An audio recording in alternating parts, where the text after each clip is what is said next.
Right now you're probably wearing clothes, maybe a shirt, maybe socks. You don't even think about it. It's automatic. You wake up, you get dressed, you go about your day. No thought required. But somewhere, at some point deep in human history, there was a first time.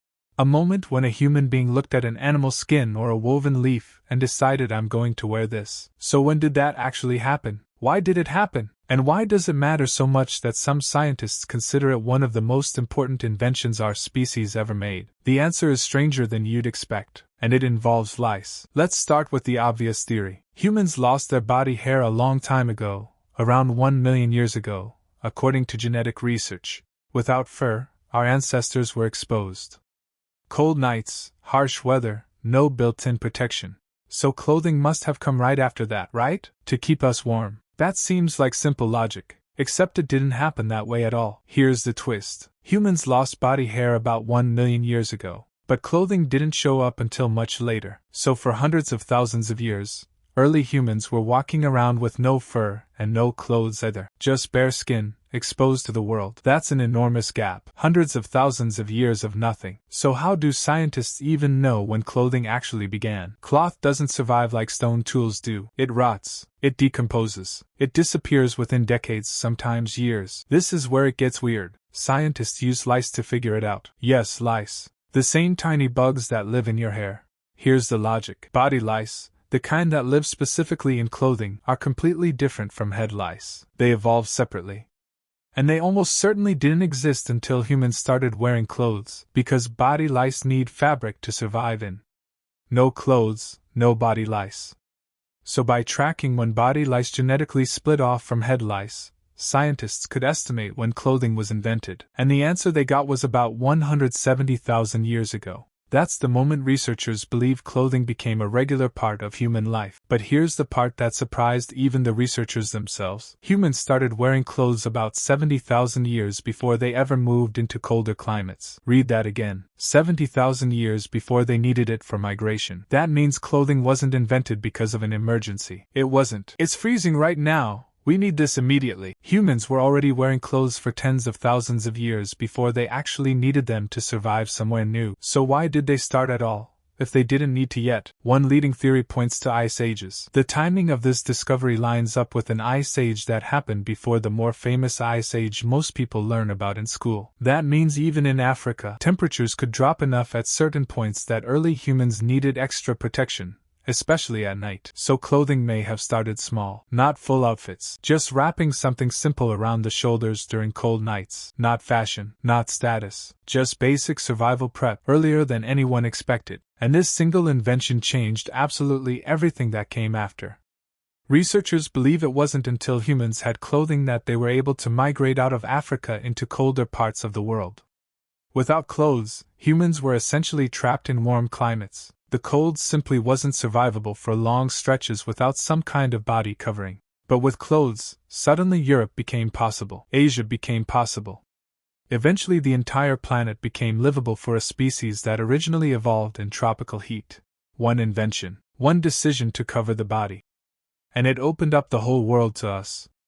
Now here's where archaeology adds even more pieces to the puzzle. The earliest possible evidence of clothing-related activity comes from stone tools found in Spain, dated to around 780,000 years ago, and similar tools in Germany, dated to around 400,000 years ago.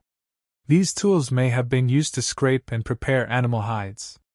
That's the very first step in turning a dead animal's skin into something wearable. Neanderthals show even clearer evidence. Scientists studying the muscle attachment points on Neanderthal arm bones found patterns suggesting they regularly performed repetitive tasks. Tasks consistent with preparing and working animal hides. In fact, a 2012 study estimated that Neanderthals needed to cover up to 80% of their bodies just to survive the cold environments they lived in. That's not optional clothing. That's near total coverage just to stay alive. So clothing wasn't a single invention by one clever group of humans. It happened gradually, possibly by multiple different human species, in different places, for overlapping reasons. Cold, protection, maybe even just comfort. By the time modern humans show up, things get a lot more advanced. By around 40,000 years ago, Humans were using needles and awls made from bone and stone to create sewn-fitted clothing. That's a massive leap. That's not just wrapping a hide around your shoulders and hoping it stays put. That's tailoring. That's design.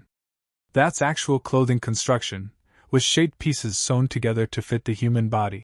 And it wasn't just animal skins anymore either. Evidence shows that early humans were also working with plant fibers. The earliest known fibers made from flax, which can be turned into linen, date back around 34,000 years, discovered in a cave in the Republic of Georgia. These fibers were even dyed, suggesting that color and appearance mattered to people far earlier than most of us would assume. So already, tens of thousands of years ago, humans weren't just covering their bodies. They were experimenting with color, texture, and form. And clothing didn't just keep humans alive, it changed how humans lived together entirely. Clothing allowed larger and more complex societies to form. Once people could survive in colder climates, they could spread out, settle new regions, and build communities in places that would have been impossible to live in otherwise. And once clothing existed, it stopped being just functional.